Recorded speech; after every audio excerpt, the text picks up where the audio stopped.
देखिए आपका आईपीसी में एबेटमेंट चल रहा था, यानी कि बैठिए हो, दुष्प्रेरण के बारे में हम लोग चल रहे थे।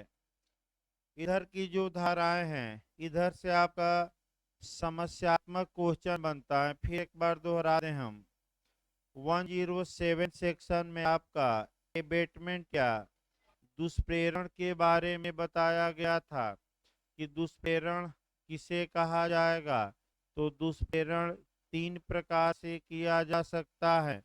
पहला, किसी व्यक्ति को उकसाकर, दूसरा षड्यंत्र द्वारा, और तीसरा आपका बताया गया शासक सहायता।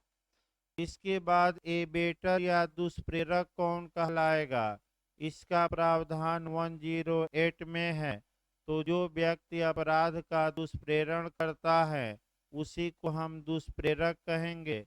और दुष्प्रेरक को समझाने के लिए 5 स्पष्टीकरण दिए गए हैं, जिसमें क्या स्पष्टीकरण 2, 3 और 4 ये आपका काफी महत्वपूर्ण है, जो लगातार पूछा जाता है।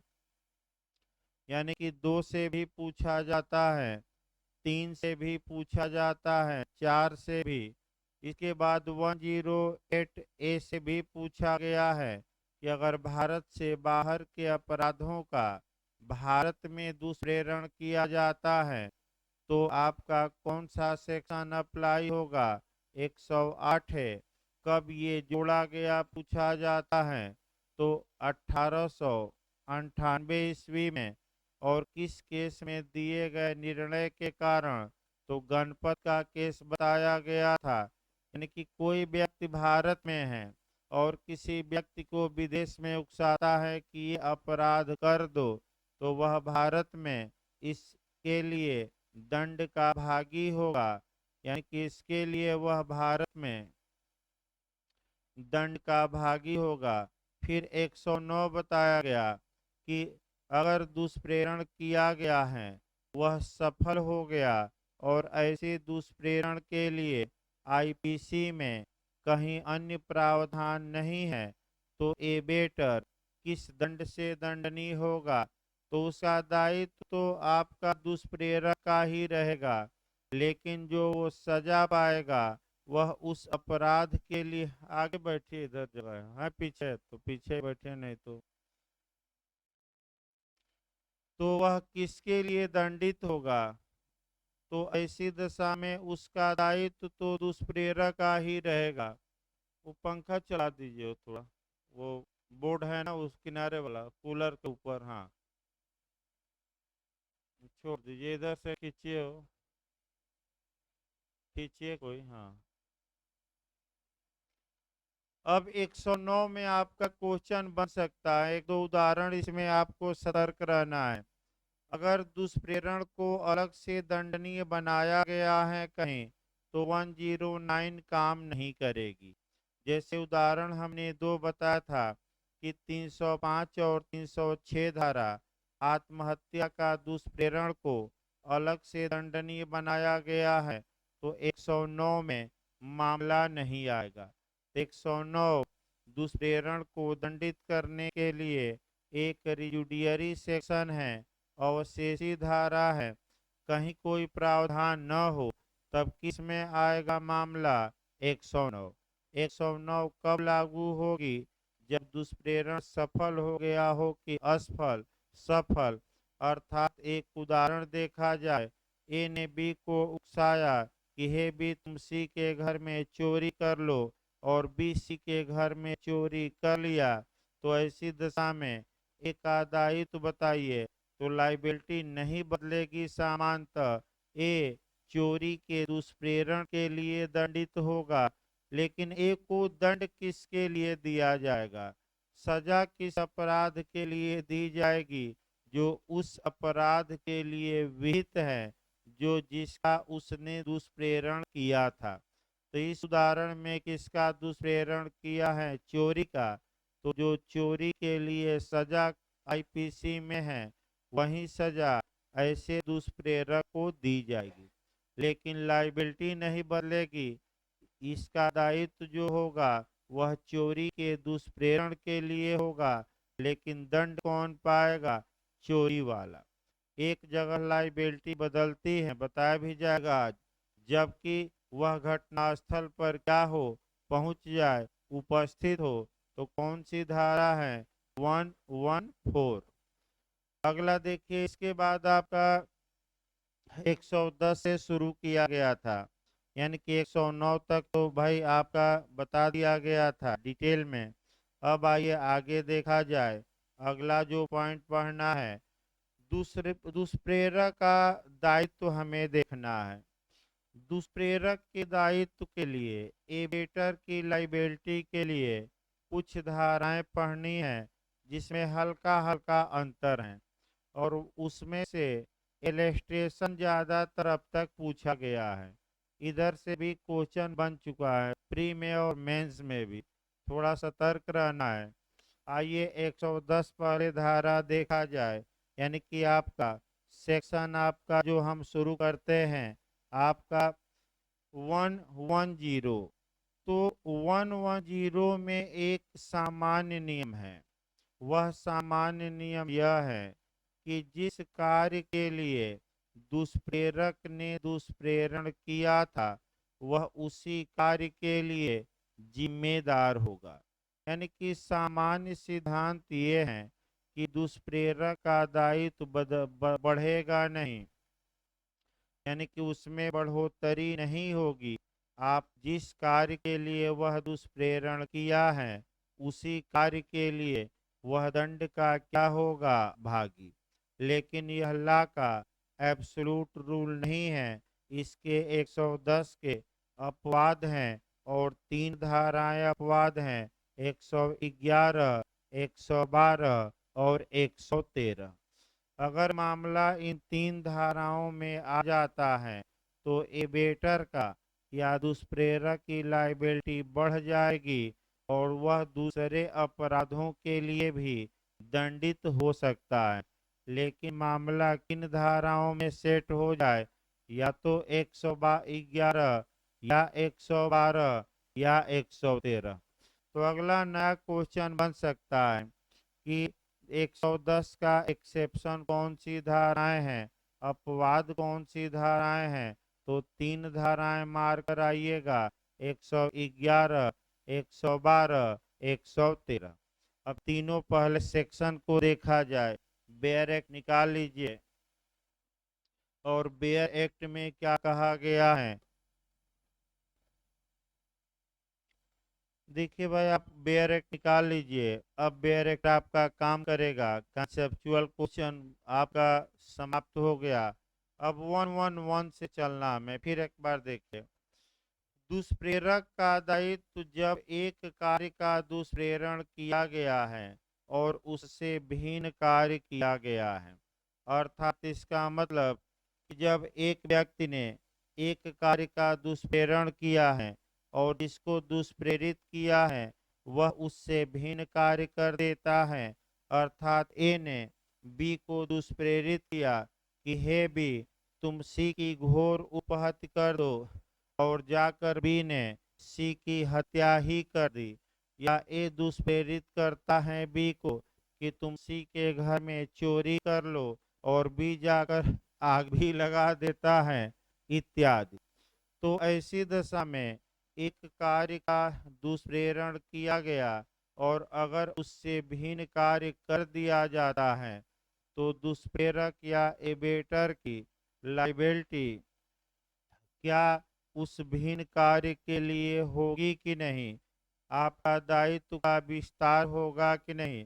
अब बेयर एक्ट देखिए पहले, 111 का तब आपका देखा जाएगा।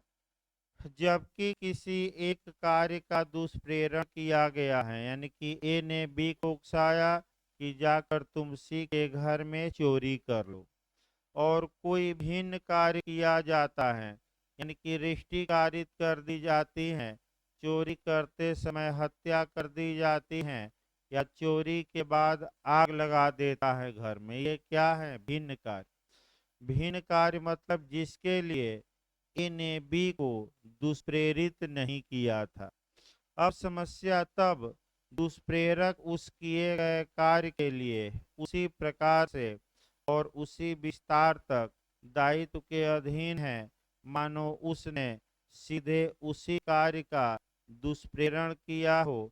इसका मतलब यह आया कि सामान्य नियम यह है कि अब दुष्प्रेरक का दायित्व बढ़ेगा और माना जाएगा कि सीधे उसने चोरी के लिए नहीं, बल्कि किसके लिए, आग लगाने के लिए आपका दुष्प्रेरण किया था। लेकिन यानी कि जो परंतु है, इस नियम को थोड़ा शिथिल करता है और ये बता देता है कि दुष्प्रेरक आपका तभी उस भिन्न कार्य के लिए दोषी होगा जब उस उकसाहट में या षड्यंत्र में या शासक सहायता में माने ये असंभाव्य था, यानी कि इस बात की संभावना थी कि व्यक्ति दूसरा कार्य भी कर सकता है।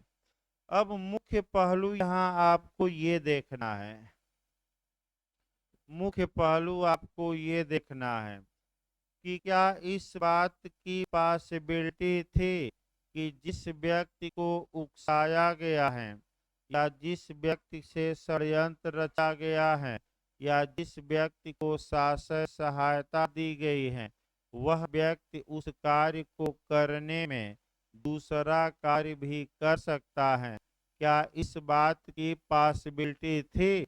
अगर संभावना थी तो दुष्प्रेरक उस दूसरे कार्य के लिए जिम्मेदार होगा, और संभावना नहीं थी तो दुष्प्रेरक दूसरे कार्य के लिए लाइबिल नहीं होगा। संभावना थी कि नहीं, इस बात को समझाने के लिए आपका आईपीसी के बेयर एक्ट में 3 इलस्ट्रेशन दिए गए हैं और यहाँ से भी आपका क्वेश्चन लगातार बनता है। तीनों उदाहरण को अच्छे से याद रखना है। अब संभावना थी कि नहीं, पहला शिशु वाला उदाहरण बताया जा चुका है। एक शिशु को उकसाता है कि तुम सी के खाने में जहर डालो। सी बी उस उकसाहट में डी के खाने में जहर डाल देता है। तो क्या यह जो डी के खाने में जहर बालक डाल दिया, क्या इस बात की संभावना थी कि वह उकसाहट में डी के खाने में भी जहर डाल दे सकता है? अगर थी तो ए का दायित्व बढ़ेगा और माना जाएगा कि ए ने यानी कि दुष्प्रेरक ने सीधे किस कार्य का दुष्प्रेरण किया है? डी की हत्या का। दूसरा आपका गृह जलाने के लिए, तो अगर ए कहता है कि जाकर बी का घर जला दो और बी जाता है, आपका कह सकते हैं कि आग लगा देता है घर में, लेकिन चोरी भी करता है, तो जो लॉर्ड मैकाले ये सब दृष्टांत बनाया था, उसके अनुसार दुष्प्रेरक का दायित्व नहीं बढ़ेगा, क्योंकि आग लगाना अलग बात, चोरी करना अलग बात, और जो चोरी की गई है वह संभाव्य परिणाम नहीं था उकसाहट का, यानी कि इस बात की संभावना नहीं थी कि आग लगाने जाएगा तो क्या कर लेगा? चोरी। तो जब संभावना नहीं थी तो दुष्प्रेरक का दायित्व नहीं बढ़ेगा और दुष्प्रेरक केवल आग लगाने के लिए ही जिम्मेदार होगा, चोरी के लिए नहीं। तीसरा आपका तीसरा में भी दृष्टांत में भी जिम्मेदारी बढ़ती है। तीसरा दृष्टांत ये कहता है कि ए आपका एक व्यक्ति है जो बी तथा सी को उकसाता है कि तुम जाओ रात में लूट करना, आग लगा देना और ये हथियार ले जाओ अपने साथ। तो अब समस्या ये है कि जब आप लुटेरों को हथियार दे रहे हैं तो इस बात की संभावना तो है ही कि अगर कोई लूट का प्रतिरोध या विरोध करेगा तो ये लुटेरे हथियार का यूज करते हुए उस व्यक्ति की जान भी ले सकते हैं। तो लुटेरे गए, एक व्यक्ति विरोध किया, उसकी लुटेरों ने मृत्यु कारित कर दी, तो यहाँ दुष्प्रेरक का दायित्व बढ़ेगा और दुष्प्रेरक किसके लिए दंडित होगा? सीधे अब आपका लूट के लिए नहीं, हत्या के लिए भी। किसके लिए? ये माना जाएगा क्योंकि इस बात की संभावना थी कि हथियार दे रहे हैं तो क्या हो सकता है, इससे मार सकते हैं अगर कोई विरोध करता है। अब 112 देखिए, दुष्प्रेरित दुष्प्रेरक कब दुष्प्रेरित कार्य के लिए और किए गए कार्य के लिए आकलित दंड से दंडनीय होगा। इसका मतलब ये हुआ कि जहाँ तक धारा 112 की बात है, धारा 112 111 की ही पूरक धारा है। पूरक धारा का मतलब ये हुआ कि 111 में जो आपका कह सकते हैं कि सिद्धांत दिया गया है, उसी सिद्धांत को आपका थोड़ा आगे बढ़ाती है कौन सी धारा, 112। 112 फिर एक बार याद रखिए किसकी पूरक धारा है, 111 की। तो पहले 111 में एक उदाहरण देखिए, ए बी तथा सी को उकसाता है कि तुम जाओ आग भी लगा देना और क्या आग लगाकर क्या कर लेना, लूट कर लेना। और ए बी तथा सी को इसके लिए क्या देता है, आयुध देता, हथियार देता है। बी सी जाते हैं, आग भी लगाते हैं, लूटते भी हैं, और एक डी आदमी प्रतिरोध करता है तो उसी हथियार से इसकी मृत्यु पारित कर देते हैं। अब यहाँ समस्या आपका 111 बता रहा है कि आग लगाने के दुष्प्रेरण के लिए, लूट के दुष्प्रेरण के लिए ए जिम्मेदार होगा, और डी की हत्या के दुष्प्रेरण के लिए ये जिम्मेदार होगा कि नहीं। तो 111 ये कहती है कि क्या इस बात की संभावना थी कि ए बी को उकसा रहा है, तो उस उकसाहट में बी तथा सी में से कोई किसी अन्य व्यक्ति की हत्या कर सकते थे। अगर संभावना थी तो ए इसके लिए भी दंड का भागी होगा, डी की हत्या के दुष्प्रेरण। ये आपका 111 बताती है। 112 केवल ये बताती है कि अगर एक कार्य का दुष्प्रेरण किया गया और दूसरा कार्य कर दिया गया और संभावना थी कि दूसरा कार्य भी हो सकता है, तो एक की लाइबिलिटी बढ़ेगी। और 112 के तहत अब एक किसके किसके दुष्प्रेरण के लिए उत्तरदायी होगा, इसमें आग लगाने के लिए भी दुष्प्रेरण के लिए, लूट के दुष्प्रेरण के लिए, और डी की हत्या का क्या करने के लिए, दुष्प्रेरण। अब समस्या ये है कि आपका दोनों के लिए दंडित होगा, यानी कि लूट के लिए भी सजा, आग लगाने के लिए भी सजा, और किसकी हत्या के लिए सजा पाएगा, ए डी की। यानी कि डी का दायित्व क्या हुआ, यहाँ भी आपका बढ़ा। इसको समझाने के लिए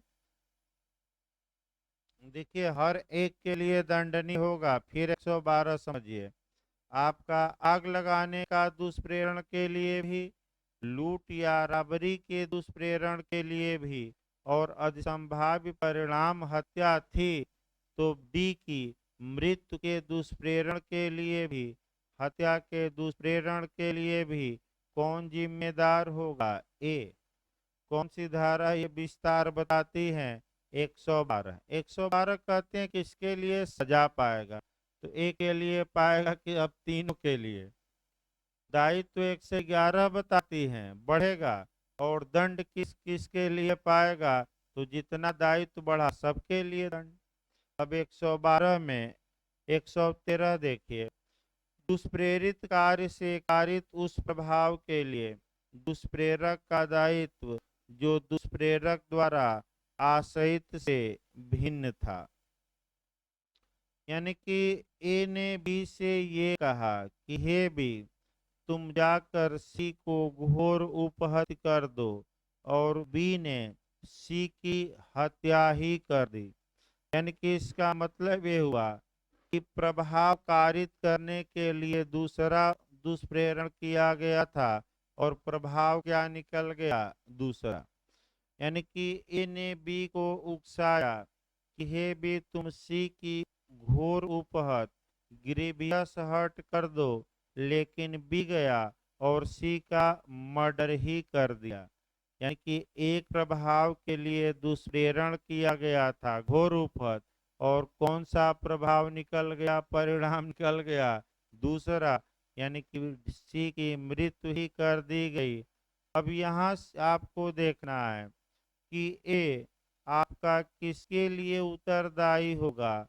तो अगर इस बात की संभावना थी कि बी सी की घोर उपहत्या करेगा तो मृत्यु भी कारित हो सकती है, तब तो भाई ऐसी दशा में ए मृत हत्या के दुष्प्रेरण के लिए भी दोषी होगा, लेकिन पॉसिबिलिटी नहीं थी, तो भले सी मर गया हो ए का दायित्व सीमित रहेगा। यानी कि यहाँ भी क्या देखा जाएगा, संभावना। क्या इस कार्य से संभावना थी। अब इसके लिए आपका देखिए पहले बेरेक्ट और तब एलेस्टेशन, एक एलेस्टेशन वही पूछा जाता है।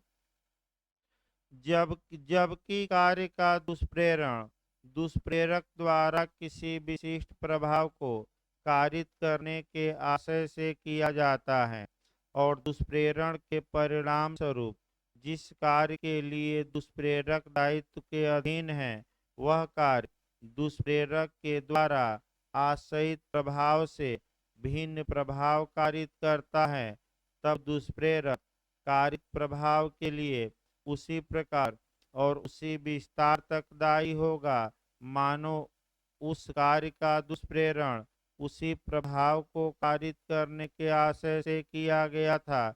लेकिन कब, जब इस बात की संभावना थी कि इस दुष्प्रेरण के अनुसरण में दूसरा प्रभाव भी क्या हो सकता है, हो सकता है। यानी कि बस पॉसिबिलिटी देखी जाएगी। इलस्ट्रेशन देखिए, य को घोर उपहत करने के लिए ख को उकसाता है।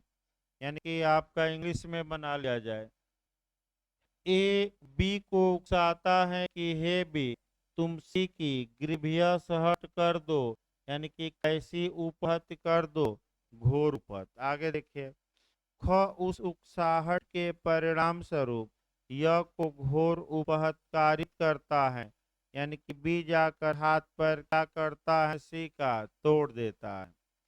परिणामतः यह की मृत्यु हो जाती है, यानी किसी की बाद में क्या हो जाती है, उस घोर उपहत से गंभीर चोट से मृत्यु हो जाती है। यहाँ यदि क यह जानता था कि दुष्प्रेरित घोर उपहत से मृत्यु कारित होना संभाव्य है, तो क हत्या के लिए उपबंधित दंड से दंडनीय होगा। तो वहीं तो बार बार बताया जा रहा है कि क्या ए यह जानता था, इसको नॉलेज था कि बी को मैं उकसाया हूँ, और बी सी को अगर गंभीर चोट पहुंचाता है तो उस चोट से क्या हो जाएगी, सी की मृत्यु हो जाएगी। तो ये माना जाएगा कि ए ने किसकी मने ए ने सी की हत्या के लिए क्या किया है, बी को दुष्प्रेरित।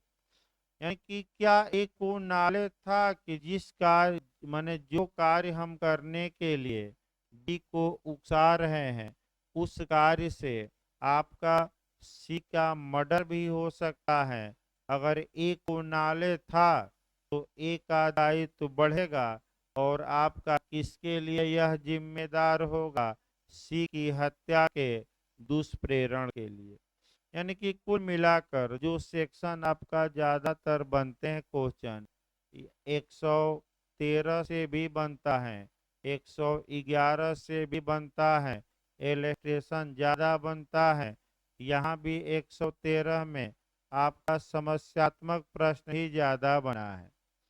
अब ये 114 देखा जाए, 114 पर भी लगातार क्वेश्चन बन रहा है कंपटीशन में, अंडरलाइन कर लीजिएगा। पहला क्वेश्चन बनता है ज्वाइंट लाइबिलिटी या संयुक्त दायित्व का सिद्धांत। एक क्वेश्चन आपका और मैंने ना बताया जाएगा, अभी बताया नहीं गया। ज्वाइंट लाइबिलिटी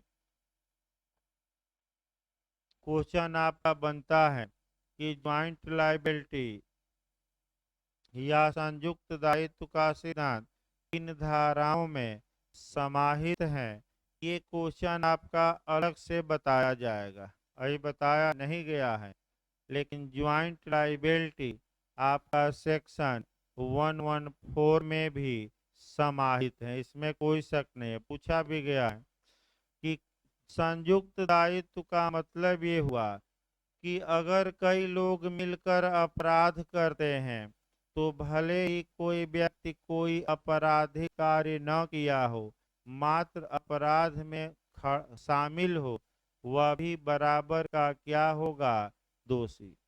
जैसे कि आपका 34 याद रखना है।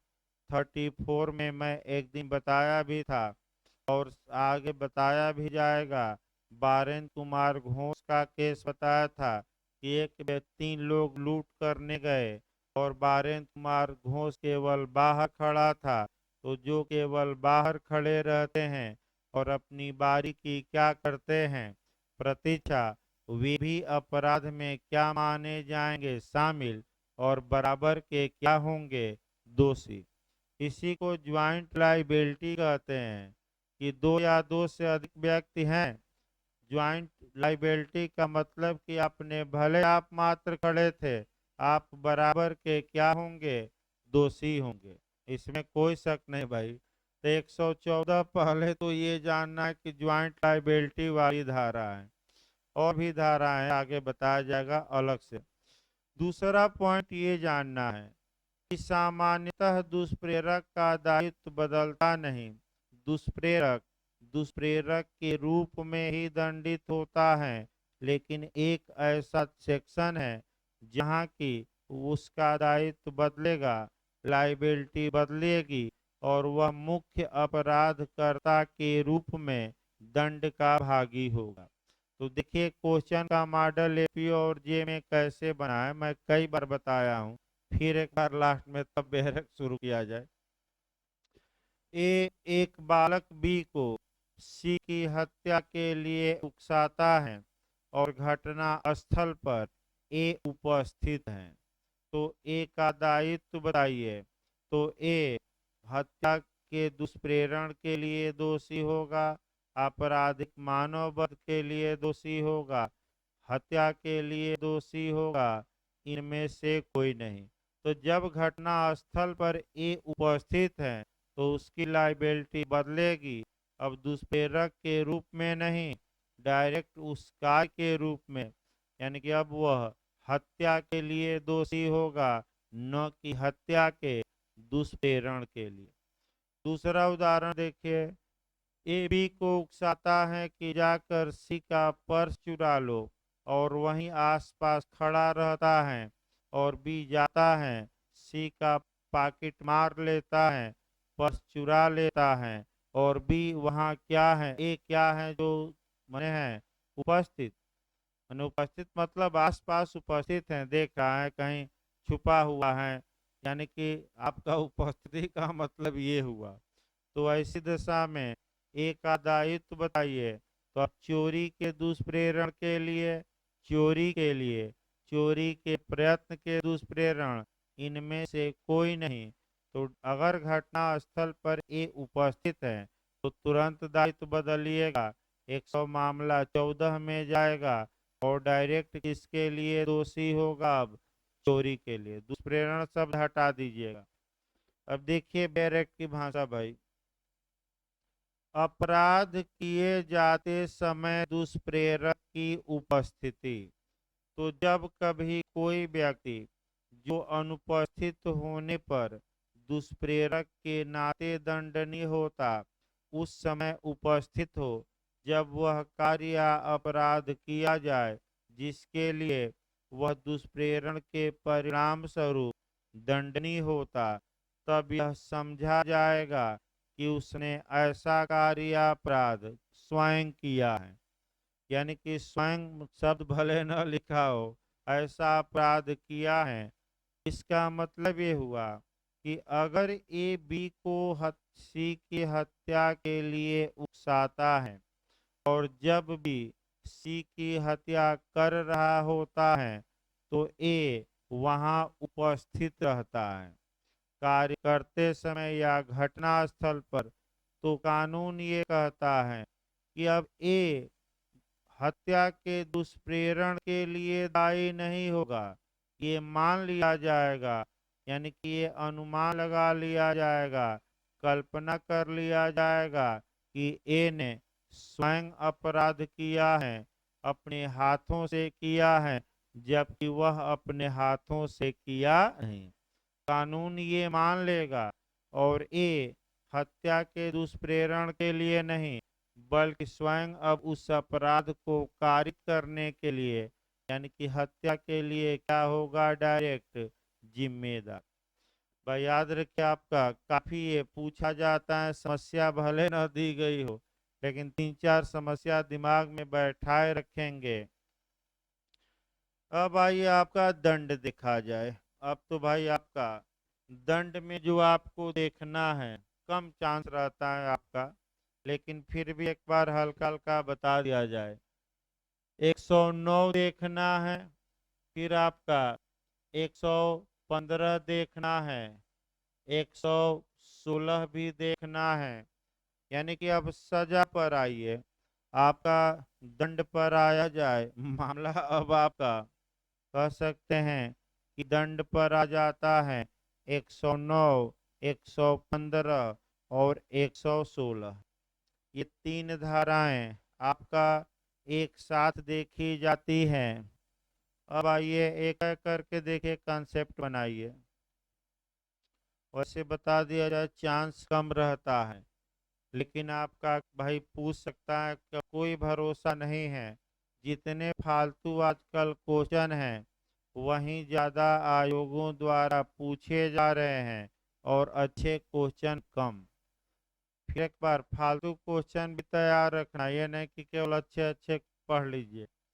यानी कि आपका अंधा बाटे रेवड़ी, चिन्ह चिन्ह के दे, तो आपको रेवड़ी चिन्ह चिन्ह के देने से काम नहीं चलेगा। इस समय की जो धाराएं हैं, एक एक जो धारा है, हर एक धारा पर गौर करना पड़ेगा, क्योंकि पिछला ये रिकॉर्ड बताता है कि जिस धारा को लोग छोड़ देते थे, जिसकी उपेक्षा कर देते थे, वहीं से बिहार एपीओ तमाम जगह क्वेश्चन बना और वहीं क्वेश्चन आपका मेरिट भी बना रहे हैं। तो आइए एक एक करके 3 धाराएं एक साथ देखना है। अब आपका पहला 109, अब ये तो बता दिया गया है। बताइए 109 जो है आपका कब लागू होगी, जब दुष्प्रेरण सफल हो गया कि दुष्प्रेरण असफल हो गया। सफल, एक उदाहरण, ए ने बी को उकसाया कि तुम सी के घर में चोरी कर लो। बी ने सी के घर में चोरी कर ली, तो ए चोरी के दुष्प्रेरण के लिए दायी होगा। फिर दूसरा आपका सफल हो गया दुष्प्रेरण, ए ने बी को उकसाया कि तुम सी की हत्या कर दो और बी ने सी की हत्या कर दी, यानी कि दुष्प्रेरण सफल हुआ कि असफल हुआ, सफल। तो ए का दायित्व किस सेक्शन से निर्धारित होगा, 109। इसमें बताया गया है, इसमें कोई शक नहीं है। अब मान लीजिए असफल हो गया, तब क्या होगा, यानी कि बी इनकार कर दे या इत्यादि कर दे, तो ऐसी दशा में अब आइए, अगर आपका इसके लिए अब 2 धारा सफलता नहीं मिली, तो 2 धारा बनी है आपका 115 और कौन सी धारा, 116। अब पहले 115 देखिए। मृत्यु या आजीवन कारावास से दंडनीय अपराध का दुष्प्रेरण यदि अपराध नहीं किया जाता। देखिए जो कोई मृत्यु या आजीवन कारावास से दंडनीय अपराध किए जाने का दुष्प्रेरण करेगा, यदि वह अपराध उस दुष्प्रेरण के परिणाम स्वरूप न किया जाए और ऐसे दुष्प्रेरण के लिए आईपीसी में कहीं अलग दंड का प्रावधान न हो, तो ऐसी दशा में दुष्प्रेरक आपका अधिकतम कितने दिनों तक के लिए सजा का हकदार होगा, तो 7 वर्ष तक का दंड और जुर्माना। फिर एक बार आप देखिए भाई, यानी कि पहला नियम ये मिला कि ए ने बी को उकसाया कि हे बी, तुम सी की हत्या कर दो, और बी ने यह कार्य करने से क्या कर दिया, इनकार। तो पहला नियम आपको ये देखना है कि ए ने जिस कार्य का दुष्प्रेरण किया वह कार्य बी ने किया ही नहीं, फिर भी ए दंड का भागी होगा, क्योंकि आपका स्पष्टीकरण 2 ये बताता है 108 का एक्सप्लेनेशन नंबर 2 से कवर करिएगा कि दुष्प्रेरण के लिए यह आवश्यक नहीं है कि दुष्प्रेरित कार्य किया जाए या अपेक्षित प्रभाव निकले, यह आवश्यक नहीं है। यानी कि दुष्प्रेरण एक अपूर्ण अपराध है। तो अब यही आपको सतर्क रहना है, सतर्क ये रहना है कि ए कितने दंड से दंड का भागी होगा।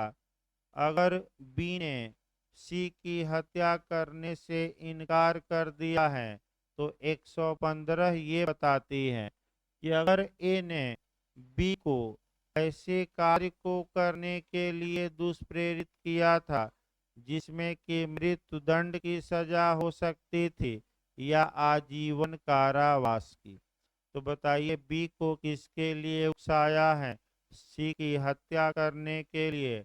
अब ये देखा जाएगा कि हत्या के अपराध में अधिकतम एक को अगर हो जाती हत्या तो कितनी सजा मिलती, तो या तो मृत्युदंड या आजीवन कारावास। तो शुद्ध रूप से आपका 115 से गवर्न हो रहा है, क्योंकि जिस अपराध का दुष्प्रेरण किया गया है उसमें या तो मृत्युदंड या आजीवन कारावास की सजा है। अब भी यानी कि जिस व्यक्ति को दुष्प्रेरित किया गया था वह व्यक्ति वह कार्य किया कि नहीं किया, यानी कि कार्य करने से वह क्या कर दिया है, डिनाई। तो एक का दायित्व बताइए, ऐसी कंडीशन में एक का दायित्व किस धारा से कवर होगा, 115 से, और एक कितनी सजा पाएगा, तो ए हत्या के दुष्प्रेरण के लिए ही दोषी होगा, क्योंकि कोई कार्य किया नहीं गया। जिस व्यक्ति को दुष्प्रेरित किया गया वह कार्य करने से क्या कर दिया है, डिनाई।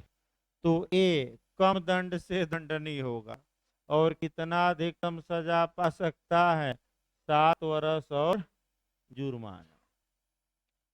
ये कब, जब कार्य से डिनाई कर दिया जिसको दुष्प्रेरण किया गया था। लेकिन अगर भी इस दुष्प्रेरण के परिणाम स्वरूप, अगला देखिए, अगर भी इस दुष्प्रेरण के परिणाम स्वरूप आपका कह सकते हैं कि किसी व्यक्ति को उपहत कारित कर देता है। उपहत यानी कि हर्ट, हर्ट यानी कि साधारण चोट।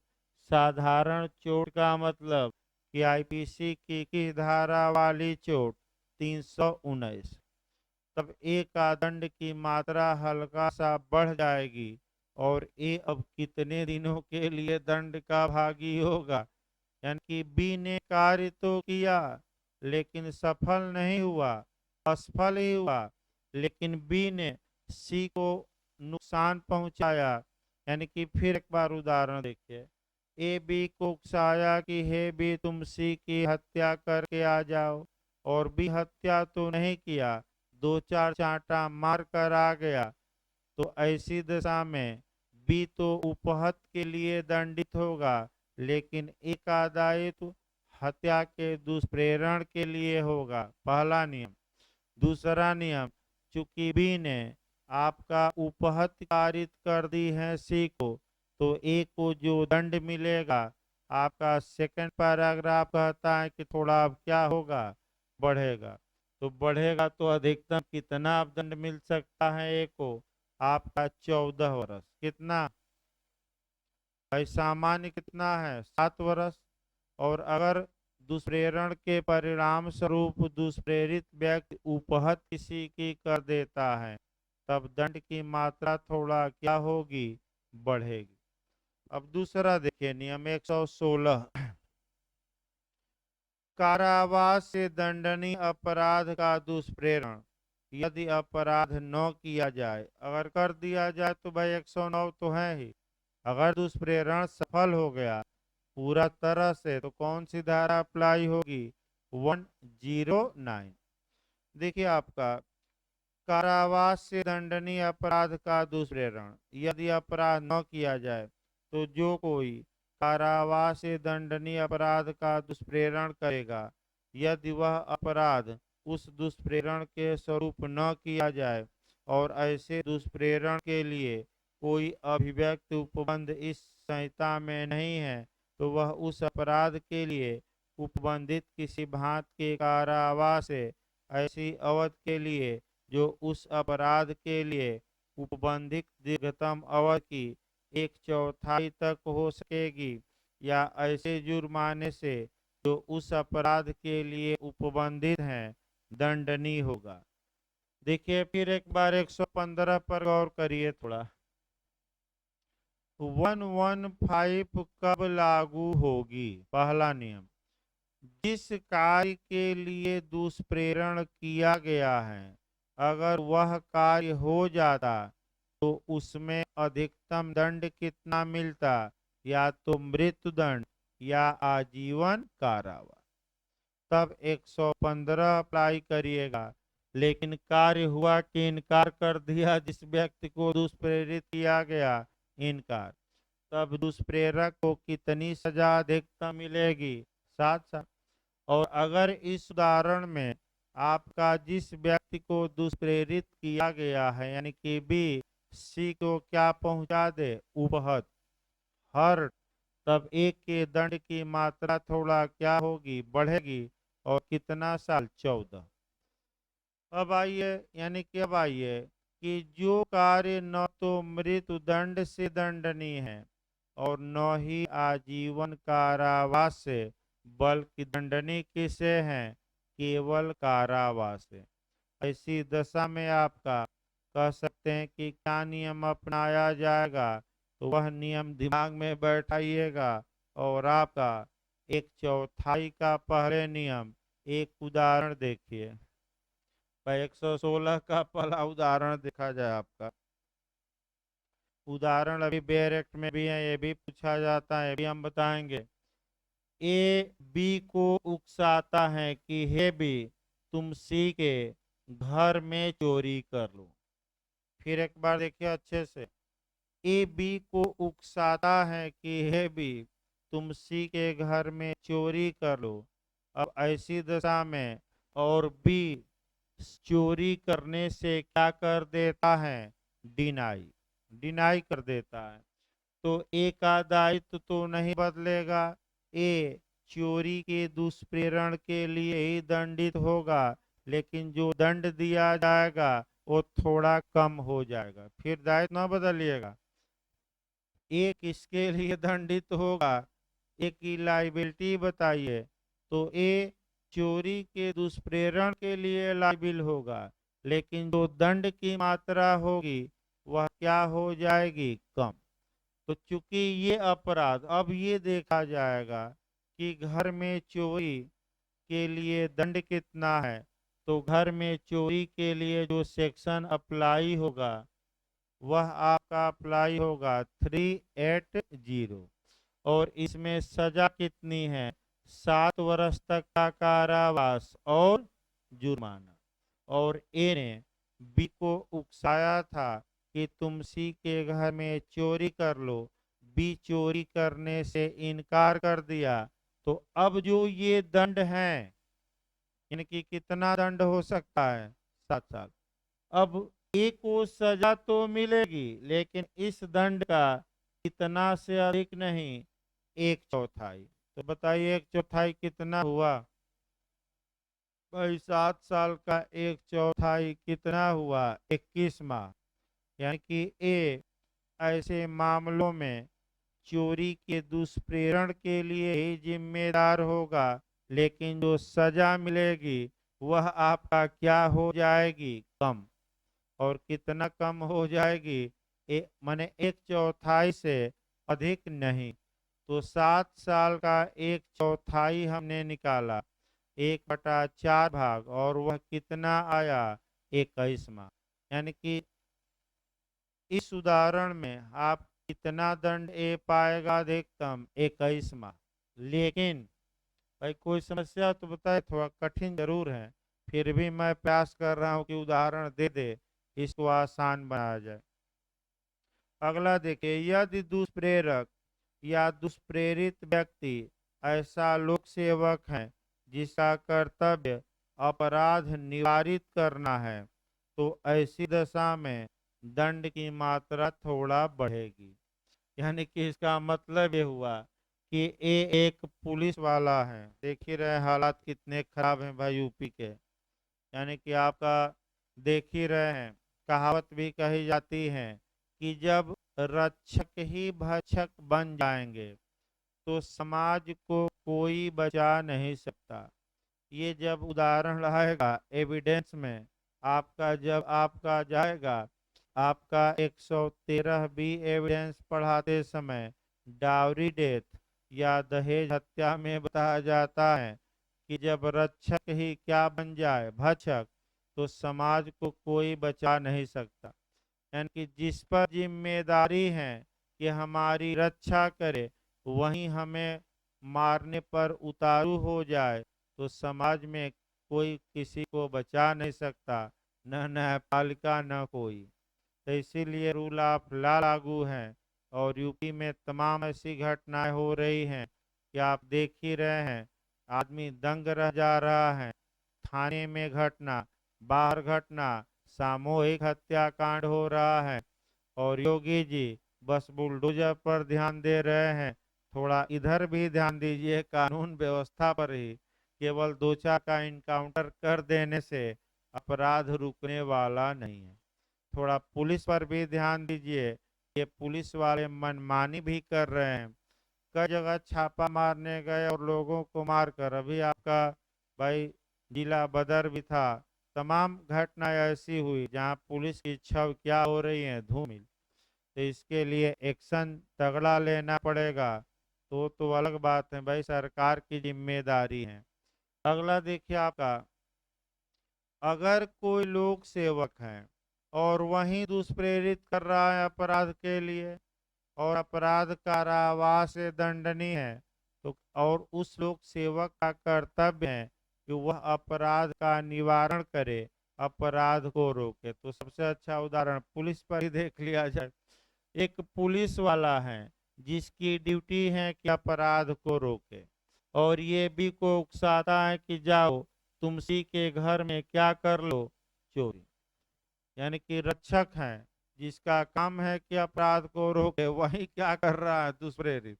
तो ऐसी दशा में भी इनकार कर देता है कि हम चोरी नहीं करेंगे, तो लोक सेवक हैं, तो थोड़ा दंड की मात्रा बढ़ेगी, क्योंकि आपका काम था अपराध रोकना और आप ही क्या कर रहे हैं, दुष्प्रेरित।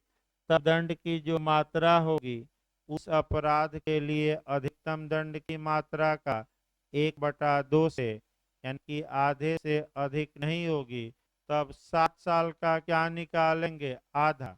तो आधा कितना हो गया, 3.5 साल। यानी कि ऐसी दशा में एक कितने दंड का भागी होगा, 3.5 साल। लेकिन कब, जब एक क्या हो, पब्लिक सर्वेंट, और एक का कर्तव्य हो कि वह अपराध को रोके कि न रोके, रोके। तो फिर एक बार भाई कहानी अच्छे से जान लीजिए, तब अगली धाराएं चली जाए। इस चैप्टर को समाप्त भी करना है ताकि कल आपका मैंने ट्रांसपेरेंसी भी शुरू कर दिया जाए, एक क्वेश्चन ट्रांसपेरेंसी से बनता है। फिर एक बार कवर करिए धाराओं को। जिस अपराध का दुष्प्रेरण किया गया था, अगर वह अपराध घटित हो जाता है तो 109 अप्लाई होगा। अगर दुष्प्रेरण किया गया और दुष्प्रेरण के परिणाम स्वरूप अपराध नहीं किया गया, और ऐसा दुष्प्रेरण किया गया था जिस अपराध के लिए मृत्युदंड या आजीवन कारावास हो सकता है। ने कानूनन दंड था, लेकिन दुष्प्रेरित व्यक्ति ने क्या किया? अपराध करने से इनकार। तो दुष्प्रेरक को कितना अधिकतम दंड? 7 साल। अगर उपहत कर देता है तो 14 साल। और अगर कारावास से दंडनीय अपराध है और दुष्प्रेरण के परिणाम स्वरूप वह नहीं किया गया तो 1/4। और अगर लोक सेवक था जिसका कर्तव्य है कि अपराध का क्या करे और वहीं दुष्प्रेरित कर दिया और अपराध नहीं किया गया तो 1/2। 116 में जाएगा मामला। एक बार घर पर भी पढ़ना है। अब आइए अगला देखा जाए। अगली धाराओं से कम चांस रहता है, लेकिन भाई दृष्टांत पढ़ना है। भाई देखिए, यहाँ दृष्टांत से बनता है क्वेश्चन। ख को, जो एक लोक सेवक है, ख के पदीय कृत्यों के प्रयोग में क अपने प्रति कुछ अनुग्रह दिखाने के लिए इनाम के रूप में रिश्वत की प्रस्तावना करता है। ख उस रिश्वत को प्रतिगृहित करने से इनकार कर देता है, को इस धारा के अधीन दंडनीय है। यानी कि घूस देना। मान लीजिए एक वकील साहब हैं, दरोगा जी को घूस देने का प्रपोजल करते हैं कि आप एफआईआर लगा दीजिए और 2-4 लाख रुपया हमसे क्या करिए। ज्यादातर विवाद इसलिए हो रहा है पुलिस और वकील में, और कोई विवाद नहीं है। वकील साहब जा रहे हैं सेटिंग करने, थाने पर बैठे रहते हैं तमाम वकील, देखे होंगे आपका। सेटिंग कर रहे हैं, दरोगा जी से घंटों बतियाते रहते हैं फोन से लेकर इत्यादि। इस मामले में एफआईआर लगा दीजिए और 10 लाख क्लाइंट देगा तो 5 लाख दरोगा जी को और 5 लाख क्या करेंगे? अपनी जेब में रखेंगे। तो भाई ये सब हो रहा है, इसमें शक नहीं है। क्योंकि ये वकालत पेशे में ज्यादा जो क्रिमिनल हैं अपने बचाव के लिए भी वकालत पेशा चुनते हैं। यानी कि जितने ज्यादातर जो बदमाश गुंडे लोग हैं, एलएलबी पास कर लिए मुन्ना भाई जैसे, और कोट पहन लिए, और कोट के बाद कौन पुलिस कौन दरोगा। भाई वहाँ समाज में बदमाशी करते थे, अब यहाँ करेंगे। भाई इसमें कुछ लोग ऐसे हैं, कुछ लोग तो भाई अच्छे भी हैं। यानी कि कबीरा इस संसार में भांत भांत के क्या लोग। तो कुछ लोग आप देख सकते हैं कि कुछ लोग बस नाम के वकील है, भले एक केस न लड़ते हो लेकिन रोज कोट पहन कर क्या करेंगे? दिल्ली से दौलताबाद दौड़ेंगे और धमकाते भी रहेंगे लोगों को, दरोगा जी को भी। दरोगा जी को कई बार पीट भी दिए हैं, कई बार गोली भी चल गई है कचहरी में। तमाम घटनाएं होती रहती हैं, चाहे दिल्ली हो या प्रयागराज, तो अलग बात है। यानी कि घूस देने की प्रपोजल किया गया दरोगा जी से, दरोगा जी ने इनकार कर दिया। तो क्या घूस देने का प्रपोजल किया गया? तो अब ये है कि आपका इसके लिए भाई इस धारा के तहत आएगा, क्योंकि अब जिस व्यक्ति को आपने दुष्प्रेरित किया वह उस कार्य को करने से क्या कर दिया? डिनाई। दूसरा देखिए, मिथ्या साक्ष्य देने के लिए ख को क उकसाता है और यदि ख मिथ्या साक्ष्य न दे तब भी इस धारा में आएगा। यानी कि ए बी को उकसाता है कि तुम झूठी गवाही दे दो, और भी झूठी गवाही देने से क्या कर देता है इनका?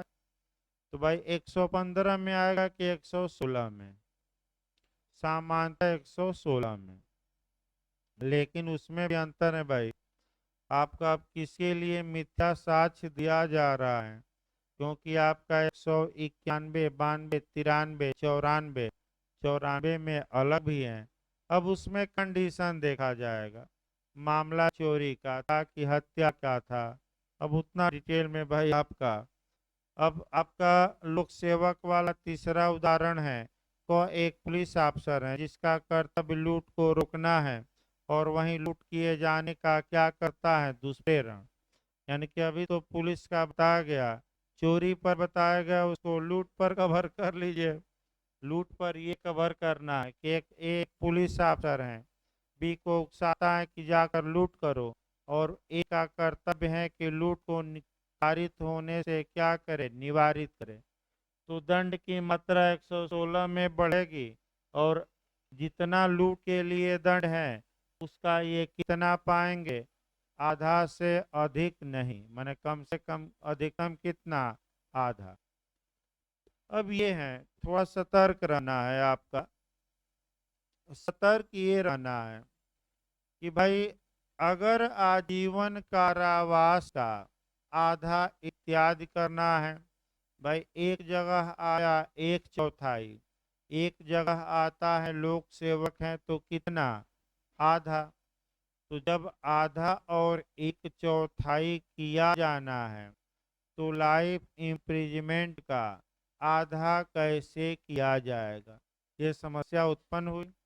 इसके लिए आपका पुनः जाना पड़ेगा और आईपीसी का सेक्शन 57 इसको जोड़ लीजिएगा 116 को, आईपीसी का सेक्शन 57 कि अगर आजीवन कारावास की गणना दंड भिन्नों में करनी हो तो आजीवन कारावास को 20 वर्षों के तुल्य माना जाएगा।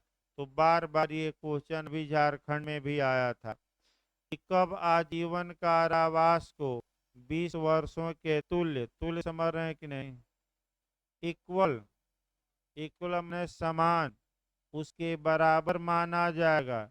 हमेशा नहीं, जब आजीवन कारावास की गणना किसमें करनी हो, भिन्न में, यानी कि आजीवन कारावास का आधा निकालना हो, एक तिहाई निकालना हो, एक चौथाई, तो कितना वर्ष का आजीवन कारावास मानकर चला जाएगा, 20, और आधा निकालना है तो कितना हो गया, 10, एक चौथाई निकालना हो तो। इसी प्रकार 5 से 11 भी कोरिलेट करिएगा, इसको बैक पे लिख लेना चाहिए। 116 जब भी पढ़िए आपका आईपीसी की धारा 57, फिर आपका आईपीसी की धारा 511 और एक सीआरपीसी की धारा कोरिलेट कर लीजिए 437 है कि 36 है भाई,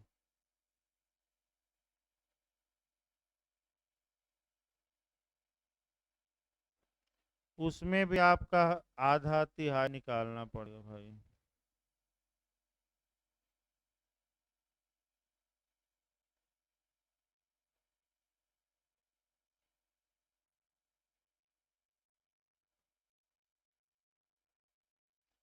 436 ए है भाई, लिख लिए 436 ए, कैपिटल ए लिखिएगा, नई धारा है, सीआरपीसी की धारा 436 ए, एचजेएस में भी पूछी गई है ये आपका सीआरपीसी की धारा एचजेएस तक में पूछी गई है। यानी कि फिर एक बार लास्ट में देखिए, समाप्त हो गया लगभग ये प्रावधान ही। अगर आजीवन कारावास की गणना दंड भिन्नों में करनी हो, यानी कि उसका आधा निकालना हो, चौथाई निकालना हो, पांचवा भाग निकालना हो इत्यादि, तो आईपीसी का सेक्शन 57 स्पष्ट करता है, 57, कि ऐसी कंडीशन में लाइफ इम्प्रिजमेंट को 20 वर्षों के तुल्य या समान माना जाएगा। और 20 वर्ष का आप क्या निकाल लेंगे, आधा, चौथाई या पांचवा भाग। ये जो नियम है आपका 116 आईपीसी के लिए है, फिर 511 आईपीसी के लिए, और सीआरपीसी में भी आजीवन कारावास का आधा होगा तो उसमें भी है 436, किस में, ए में। अब उतना डिटेल में बताना संभव नहीं है, लेकिन हमने सेक्शन जरूर बता दिया। आप पढ़ना चाहें तो घर पर ही पढ़ सकते हैं। इस समय ये क्वेश्चन 57 पर आ रहा है, झारखंड में भी आया, आ सकता है यूपी में भी एक बार आया है, आ सकता है आगे भी। वही 15 मिनट का ब्रेक रहेगा और फिर सीआरपीसी चलेगी। कल आप क्रिमिनल ट्रांसपेरेंसी पढ़ कर आएंगे और उसमें हम एक लाइन बता दें, सेक्शन आपका 107 का सेकंड खंड पढ़िएगा, फिर 120 ए पढ़िएगा आईपीसी का, फिर आपका एविडेंस की धारा 10 पढ़कर आइएगा, सीआरपीसी की धारा 223 पढ़कर आएगा, 223। और आपका एविडेंस हो गया। इसके बाद और हम बताएंगे नियम कायदे जो होंगे।